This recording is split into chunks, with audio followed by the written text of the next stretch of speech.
Send-off mass sa kapulisan, kasundaluhan ug ubang mga stakeholders alang sa National Youth Day celebration gipahigayon kag ng buntag. 12,000 ka mga batanon na gibanabanang gikatakdang mosalmot sa mga kalihukan nga sugdan og mga adlaw dinhi sa Sugbo. Ano ang report?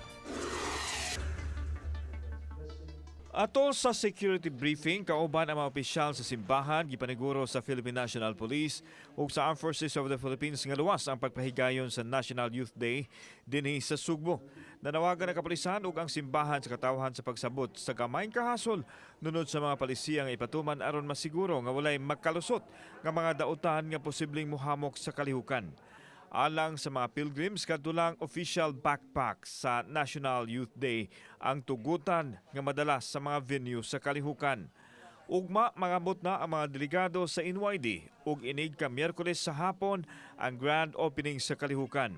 Maapektuhan usab ang mga dagan sa trapiko atol sa prosesyon nga himuon gikan sa Cebu City Sports Center, lagba sa P. del Rosario hangtod makaabot na sa Basilica del Santo Niño.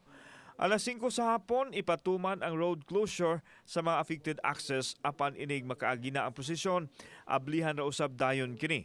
Samtang adunay mga bus nga naka-assign nga mokuha og hatod sa mga delegado ngadto sa siyam ka mga festival sites. Ang kalihukan mula na hangtod sa Abril 28. Nihangyo pagsabot ang mga otoridad ug ang simbahan sa mga maapektuhan. Sa atong mga kababayan din sa Cebu, lalo na tumapektuhan sa traffic, please indulge na to. Dili ta magreklamo-reklamo nga na, pero pagbigyan lang nato. Total, gamay laman tong oras para sa procession o sa pilgrims. Pagkatapos, it will go back to normal. We would like to say Cebu is ready for the National Youth Day. Kauban si Rod Prado, ako si Alan Domingo. Balitang Bisdak.